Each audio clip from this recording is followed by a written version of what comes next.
Imagine saving for years for the greatest sporting event on earth. You watched the 2022 World Cup from your living room and told yourself, next time I'll be there. You set aside money. You planned the flights. You followed every ticket announcement, every sales window, every update. Then the portal opened, and the cheapest seat to follow your team from the group stage, all the way to the final, was $6,900. A Category 1 ticket to the final at MetLife Stadium, $8,680. On the resale market, as of this week, the same seat is listed at over $12,000. The 2026 World Cup kicks off, and the conversation that's dominating the football world right now isn't about Mbappe or Vinicius Jr. or which country might pull off a miracle run.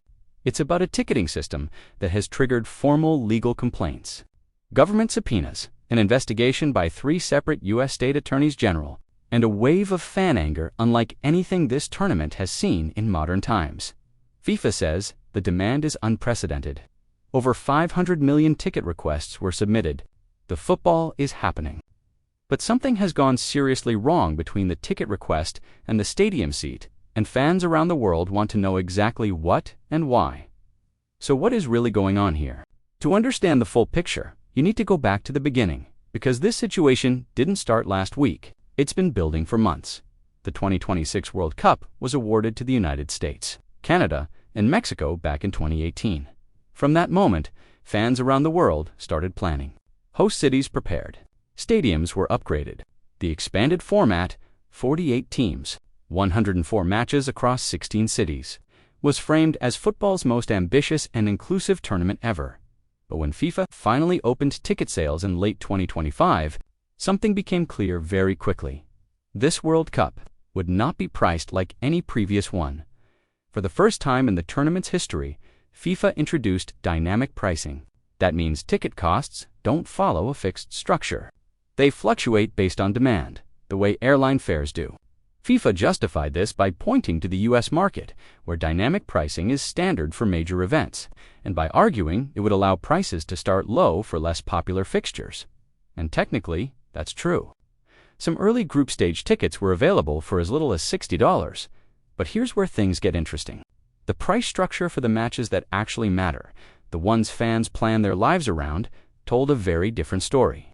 A supporter following their national team through the entire tournament, from the opening group match to a potential final appearance, would spend a minimum of $6,900 through the official supporter allocation route. That's based on prices quietly circulated to national federations and then published by the football associations of Germany, England, and Croatia. In Qatar just 4 years ago, the same journey would have cost around $1,466. The increase isn't marginal. It's transformational. Football Supporters Europe, the continent's leading fan umbrella group, described it in plain terms. They called it a monumental betrayal. And then they did something fans haven't done at a World Cup scale before. They filed a formal legal complaint.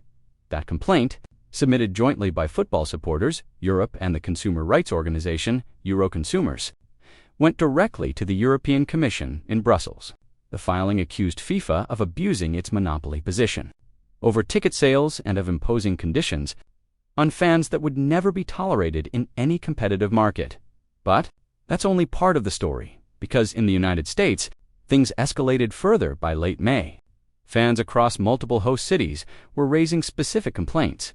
Seats that had been described as being in one part of the stadium were now shown on updated maps in completely different locations. Prices were rising on tickets already allocated. And in several cases, fans reported being funneled through the sales portal only to find the seats they'd paid for had changed after purchase. On May 27th, the attorneys general of both New York and New Jersey issued formal subpoenas to FIFA. Investigations centered on the 8 matches at MetLife Stadium, including the World Cup final on July 19th. New York Attorney General Letitia James and New Jersey Attorney General Jennifer Davenport described FIFA's conduct as a gauntlet of confusion, fake scarcity, and impossibly high prices. California's Attorney General followed separately, launching his own inquiry into FIFA's practices at SoFi Stadium and Levi Stadium. That's 3 separate U.S. state investigations into the same organization's ticketing operation, launched within weeks of the tournament opening. Think about what that means. We are 2 days out from the opening match, and the governing body of world football is simultaneously facing legal scrutiny in Europe and in multiple American states over the very mechanism it used to get fans into seats. FIFA has not issued a detailed public response to the subpoenas. Their position, repeated in various statements, is that they are a not-for-profit organization and that revenue from the World Cup is reinvested into the global development of football. That may be true at an accounting level, but it does not address what fans actually experienced when they tried to buy a ticket. One detail captures the situation well. In Arlington, Texas, home of a TNT stadium, the venue hosting more World Cup matches than any other local officials confirmed that between 35% and 50% of available tickets had been sold ahead of the tournament. That's up to 350,000 unsold seats at a single venue. For a tournament that has described demand as unprecedented, and in a detail that almost reads like satire, FIFA's own ticketing system issued approximately 60 fans with tickets priced at $0 due to a payment processing error. When those fans received their confirmation, FIFA contacted them and asked them to pay the correct price within 7 days. The fans were not exactly sympathetic when the story got out. Here's the bigger issue, and this is the part that matters beyond just the numbers.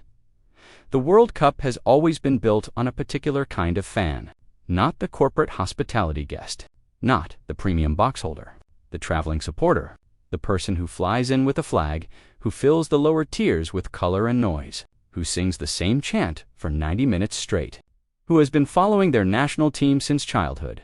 That person is not just a ticket buyer. They are the atmosphere. They are a significant part of what makes the World Cup look and feel different from every other tournament. At previous World Cups in Russia in 2018, in Brazil in 2014, in South Africa in 2010, you could hear the crowds from the first whistle. Even in stadiums that faced pre-tournament doubts, the fans showed up. The noise was real. The color was authentic. The concern being raised by fan groups now, and it's being raised by serious people who have been covering this tournament for decades, is that at some matches in 2026, the traveling supporter culture could be replaced by something much quieter: premium ticket holders, corporate guests, and domestic American sports fans who are attending out of curiosity rather than passion. One prominent football writer described it plainly, warning that, at current pricing levels, the tournament risks becoming the corporate games. Another observer, the former CEO of Liverpool FC, put it this way. He said that fans who have flown across the world, booked hotels, and committed to attending cannot simply check their phones each day and wait for secondary market prices to drop the way they might for a Rolling Stones concert. International fans can't operate on that model. Once you're there, you're committed. And FIFA is not just watching the secondary market, it's participating in it. FIFA operates its own official resale platform and collects a 15% commission from both the buyer and the seller on every transaction. This means FIFA profits twice, once when the ticket is first sold, and again every time it changes hands. Former club executives and football economists have raised a direct question. FIFA describes itself as a nonprofit. Its stated purpose is to grow the game. So why does its pricing model look like it was designed to extract maximum revenue from the most passionate supporters in world football? For the players walking into those stadiums in 2 days, none of this is front of mind.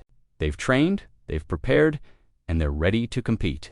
A World Cup at 50% capacity, with quiet upper tiers, is still a World Cup. But the fan who spent years waiting for this moment, who submitted a ticket request and then found the price had tripled by the time they could actually complete a purchase, who checked the secondary market only to find the cheapest available final seat at nearly $8,000. That fan is watching this tournament from home.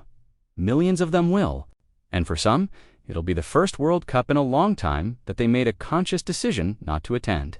Not because they didn't want to be there, but because they couldn't afford the entry point that FIFA set. That's a human story underneath the data, and it's one worth paying attention to.